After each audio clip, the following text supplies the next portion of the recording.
우리에게 주시는 하나님의 말씀은 신약성경 1조 마태복음 1장 18절에서 25절까지의 말씀입니다.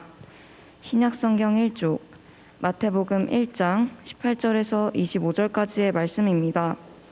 이제 말씀을 봉독합니다. 하나님의 말씀을 경청하시기 바랍니다.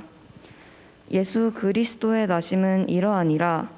그의 어머니 마리아가 요셉과 약혼하고 동거하기 전에 성령으로 잉태된 것이 나타났더니 그의 남편 요셉은 의로운 사람이라 그를 드러내지 아니하고 가만히 끊고자 하여 이 일을 생각할 때에 주의 사자가 현몽하여 이르되 다윗의 자손 요셉아 네 아내 마리아 데려오기를 무서워하지 말라.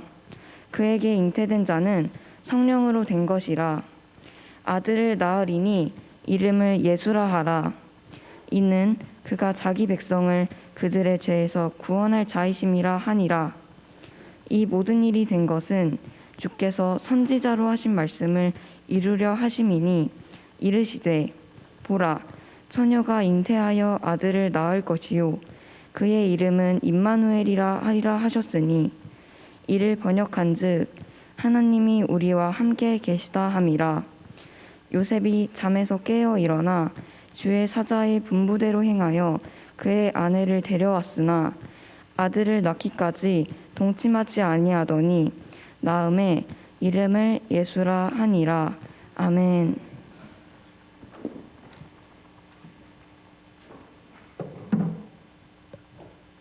할렐루야.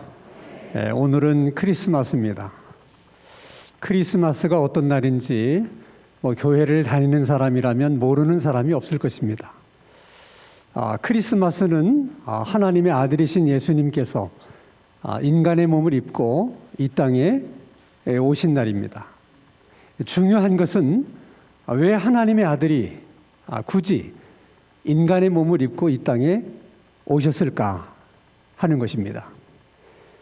그것은 인간들을 죄 가운데서 구원하시려고, 우리들을 죄 가운데서 구원하시려고, 바로 나를 죄 가운데서 구원하시려고 오신 것입니다. 그래서 우리가 여기서 한 가지 질문을 하게 됩니다. 우리를 구원하시는 방법이 그 방법 외에는 다른 방법이 없었을까? 아니면 다른 방법도 있었지만 그 방법이 가장 간단하고 쉬운 방법이었기 때문에 그 방법을 사용하신 것일까?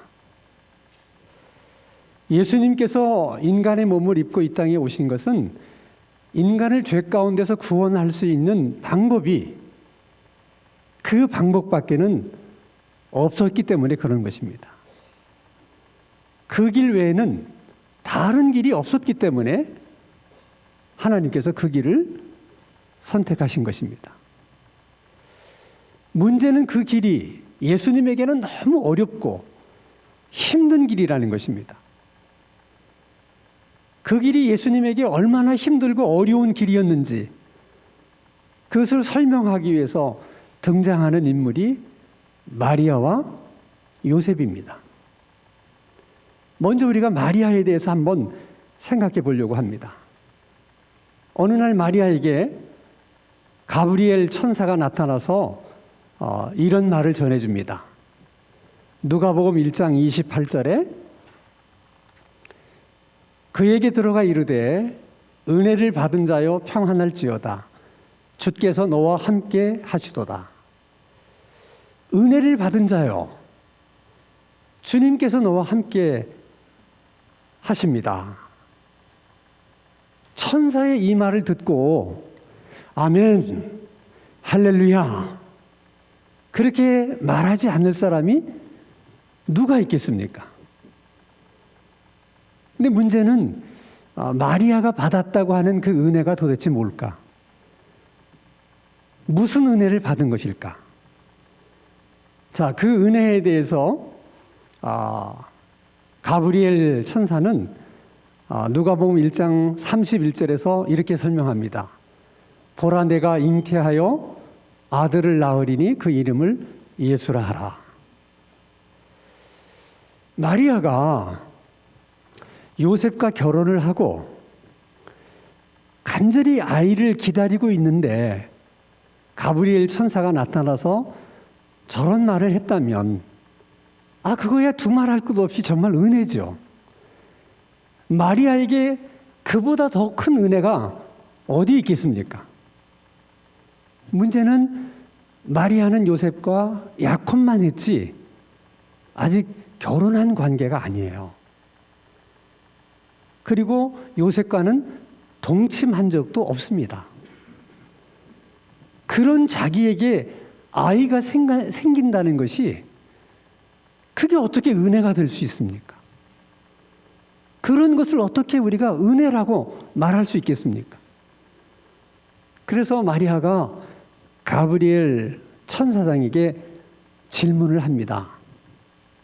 제가 아직 남자를 모르는데, 내가 남자와 동침한 적이 없는데 어떻게 그런 일이 일어날 수가 있겠습니까? 그러자 가브리엘 천사가 설명을 해줘요.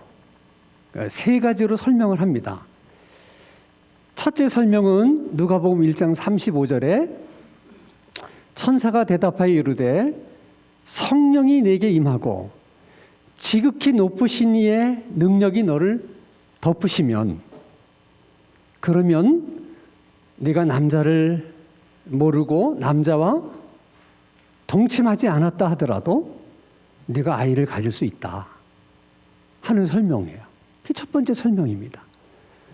두 번째 설명은 1장 36절에 예를 들어 설명해 줍니다. 보라, 내 친척 가운데 엘리사벳이라는 여인도 본래 아이를 낳지 못한 여인이었는데 하나님의 능력이 그를 덮자 늙은 나이에 아이를 갖지 않았느냐. 그가 잉태한 지 벌써 6개월이나 됐다. 두 번째 설명이에요.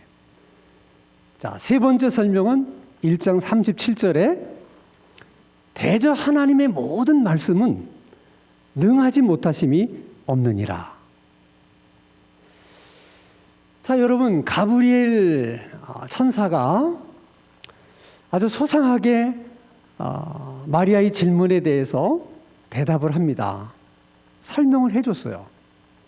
근데 여러분 생각에 이 가브리엘 천사의 이 설명이 정말 마리아의 질문에 대한 충분한 대답이 되었다고 그렇게 여겨지십니까? 어떻게 남자를 모르는 사람이 아이를 가질 수 있습니까? 하고 질문한 마리아의 질문의 의도가 뭐예요? 어떻게 처녀가 임신할 수 있습니까? 그게 궁금해서 물어본 질문입니까? 물론 그게 궁금할 수도 있어요. 그러나 마리아에게 있어서 정작 궁금한 것은 내가 아직 결혼하지도 않은 여자인데 내가 만약 아이를 갖게 된다면 도대체 약혼자인 요셉에게는 뭐라고 설명을 해야 됩니까? 이 사실을 양가 가정이 다 알게 된다면 어떻게 되는 것입니까? 만약 이 사실을 모든 동네 사람들이 알게 된다면 그들이 나를 돌로 치려고 할 텐데, 만약 그런 일이 생기면 어떻게 되는 것입니까? 정말 마리아에게 궁금했던 것은 그런 부분이었어요. 근데 가브리엘 천사장은 그 부분에 대해서는 한마디도 설명해 준 것이 없습니다. 자, 더 놀라운 것은 가브리엘 천사장의 그 설명을 듣고 마리아가 뭐라고 대답을 했느냐 하는 거예요. 자, 누가복음 1장 38절에 마리아가 이르되 주의 여종이 오니 말씀대로 내게 이루어지이다. 그럼 가브리엘 천사의 그 모든 설명이 마리아가 다 이해가 되었기 때문에 지금 저렇게 말하는 거예요? 그렇지 않아요. 그걸 마리아가 어떻게 다 이해를 할 수가 있었겠어요? 이해는 되지 않지만 하나님께서 그렇게 말씀하시니까 알았습니다. 그렇게 대답한 거예요. 성경적으로 말하면 그냥 순종한 것입니다. 이것은 마리아만 그런 것이 아니라 요셉의 경우도 마찬가지예요. 자, 이제 요셉을 한번 또 생각해 보십시다. 자, 요셉이 어느 날 마리아가 임신했다는 사실을 알게 돼요. 그것도 마리아가 찾아와서 내가 성령으로 잉태한 것입니다. 내가 성령으로 아이를 갖게 됐습니다. 그렇게 말해줘서 알게 된 게 아니에요. 자, 마태복음 1장 18절 말씀을 보면 예수 그리스도의 나심은 이러하니라. 그의 어머니 마리아가 요셉과 약혼하고 동거하기 전에 성령으로 잉태된 것이 나타나더니, 그 말이 무슨 말이에요? 어느 날 보니까 마리아의 배가 불러오는 거예요. 그걸 보고 요셉이 마리아가 임신을 했구나 하는 것을 알게 됐다는 것입니다. 여러분, 자기 약혼녀가 자기하고 관계를 가진 일이 없는데 임신을 했다, 배가 불러오고 있다 하는 사실을 알게 되었을 때 요셉의 심정이 어떻겠어요? 받은 정신적인 충격이 얼마나 컸겠습니까? 도대체 이 일을 어떻게 해야 되는 겁니까? 요셉의 입장에서 얼마나 생각이 많았겠어요? 얼마나 고민이 많았겠습니까? 정말 잠을 이루지 못하고 뒤척이던 그날 밤, 어쩌다 잠깐 잠이 든 사이에 천사가 나타나서 요셉에게 말합니다. 마리아 데려오기를 무서워하지 말아라. 마리아는 성령으로 잉태된 것이다. 아들을 낳거든 이름을 예수라고 하라. 아니, 지금 요셉의 입장에서는 마리아에게 나타났던 가브리엘 천사장처럼 천사가 직접 나타나서 지금 자기에게 그런 말을 해줘도 내가 정말 믿을런지 믿지 않을 것인지 장담할 수가 없는데, 겨우 천사가 꿈에 나타나서 이런 말을 하는 것을 요셉의 입장에서는 이 꿈을 믿어야 되는 건지 얼마나 마음이, 생각이 복잡했겠어요. 근데 놀라운 것은 요셉이 천사의 말을 듣고 하나도 빠뜨리지 않고 그대로 했다는 거예요. 자, 마태복음 1장 24절을 보면 요셉이 잠에서 깨어 일어나 주의 사자의 분부대로 행하여 그의 아내 누구예요? 마리아를 데려왔어요. 무서워하지 말라. 마리아 데려오는 걸 무서워하지 말라. 그래 데려왔어요. 또 아들을 낳거든 이름을 예수라 하라. 25절 말씀 보겠습니다. 아들을 낳기까지 동침하지 아니하더니 낳음의 이름을 예수라 하니라. 천사가 분부한 대로 다 지켰습니다. 그러면 요셉은 꿈에 나타난 천사의 그 말을 다 이해가 되어서 저렇게 한 것일까요? 그렇지 않아요. 어떻게 그것을 이해할 수 있겠습니까? 요셉이 이해가 되지 않았지만 천사가 그렇게 말하니까, 하나님께서 천사를 통해서 자기에게 그렇게 말씀하셨으니까 그냥 알았습니다 하고 그냥 순종을 한 것입니다. 그래서 여러분, 이 마리아와 요셉을 통해서 하나님이 우리들에게 주고 싶은 말씀이 있으세요. 그것이 성탄이 우리에게 주는 첫 번째 메시지입니다. 순종하라는 거예요. 우리가 생각하는 순종은 이해가 되면 순종하고, 이해하고 싶은 마음이 들면 순종하고, 이것이 순종할 만한 것인가, 순종할 만 못한 것인가 판단을 해봐서 뭐 순종할 만하네 하는 것은 우리는 순종을 해요. 근데 하나님이 우리에게 요구하시는 순종은 그렇지 않아요. 이해가 되지 않아도 순종하라는 거예요. 순종하고 싶은 마음이 없어도 순종하라는 거예요. 아, 이거는 정말 순종하기가 정말 어려운데 그런 순종이라도 순종을 하라는 것입니다. 만약 이해가 되어야만 순종할 수 있고 순종할 마음이 생겨야만 순종할 수 있고 아, 이거는 순종할 만한데 그런 판단이 들어서야 순종할 수 있는 거라면 하나님의 아들인 예수님께서 인간의 몸을 입고 이 땅에 오시는 그 일에 순종하실 수가 있었겠습니까? 하나님이 예수님을 보고 영광을 받으라고 땅에 내려가라고 말씀하신 게 아니에요.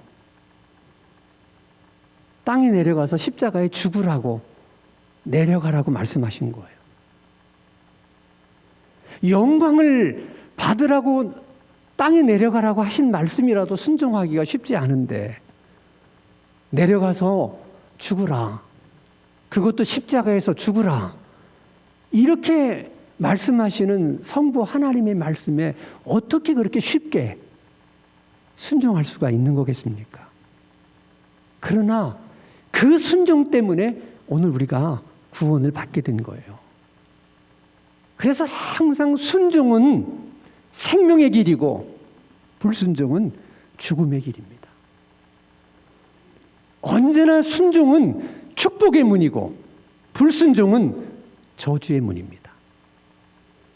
우리가 순종하면 살 길이 열리지만 불순종하면 죽을 일만 생깁니다. 이것이 기독교 신앙의 기본이에요. 그것을 알아야 돼요. 그것을 잊지 않고 기억하셔야 됩니다. 성탄이 주는 또 하나의 메시지가 있습니다. 마태복음 1장 19절 말씀을 보면 그의 남편 요셉은 의로운 사람이라 그가 드러내지 않고 가만히 끊고자 하여. 지금 마리아에게 생긴 그 일을 놓고 요셉이 많이 생각하고 고민하다가 끊고자 했다는 것은 그냥 덮기로 했다는 거예요. 그것을 보고 하나님이 요셉을 뭐라고 부르냐면 의인이라고 부르시는 거예요. 성경이 말하는 의인은 정의로운 사람을 말하는 게 아니에요. 하나님의 마음에 드는 사람, 하나님께서 인정하는 사람을 의인이라고 부르는 거예요. 도대체 하나님이 요셉의 어떤 면이 그렇게 마음에 들었던 것일까? 도대체 요셉의 어떤 면이 그렇게 마음에 들어서 요셉을 보고 단번에 의로운 사람이다 이렇게 불러주신 것일까? 마리아의 허물을 덮어줬기 때문에 그래요. 이게 하나님의 마음을 크게 기뻐하게 하신 거예요. 여러분, 하나님의 아들이신 예수님이 인간의 몸을 입고 이 땅에 왜 오셨어요? 우리들의 허물을 덮어주기 위해 오신 거예요.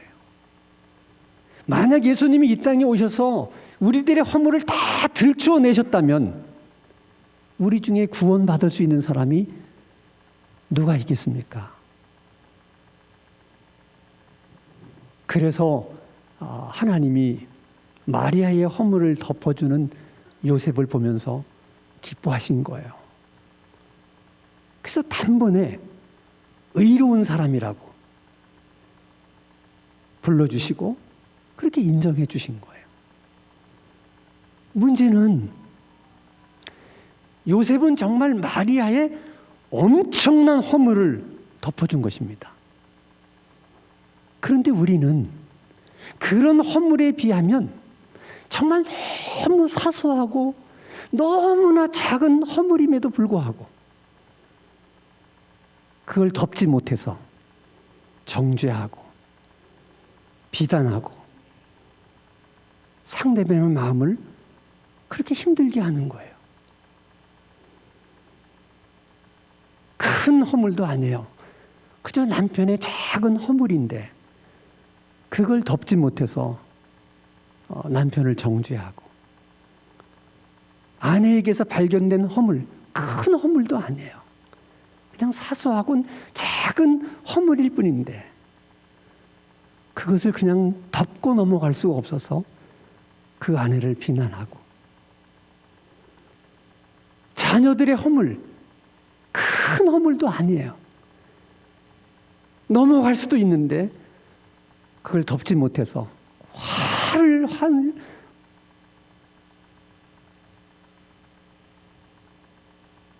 화를 내면서 그 아이들을 야단을 칩니다. 부모의 허물, 크지 않은 허물이에요. 그냥 얼마든지 그냥 덮고 갈 수 있는 허물인데도 불구하고 그걸 덮지 못해서 부모의 마음을 그렇게 힘들게 만드는 거예요. 성탄이 우리에게 주는 두 번째 메시지는 상대방의 작은 허물을 덮어주라는 것입니다. 우리가 신앙생활을 하면서 하나님의 말씀에 순종을 해야 되는지 잘 알면서도 그게 마음대로 되지 않을 때는 인간의 몸을 입고 이 땅에 오신 예수님을 생각하셔야 돼요. 마리아가 어떻게 순종했는지, 요셉이 어떻게 순종했는지를 생각해 내셔야 됩니다. 남편의 사소한 허물 때문에, 아내의 사소한 허물 때문에, 자녀들의 사소한 허물 때문에, 부모님들의 작은 허물 때문에, 성도들끼리 작은 허물 때문에 그 허물이 눈에 보여서 힘들어질 때는 요셉이 마리아의 허물을 어떻게 덮어줬는지를 생각하셔야 됩니다. 성탄절 아침에 주님이 우리에게 주시는 이 성탄의 두 가지 메시지를 생각하면서 정말 순종할 수 있는 믿음이 우리에게 있게 되기를 바라고, 남편의 작은 허물, 아내의 작은 허물, 자식들의 작은 허물, 부모님의 그 작은 허물을 덮어줄 수 있는 그런 하나님의 은혜가 오늘 아침 우리 모두에게 있게 되기를 주님의 이름으로 축원합니다.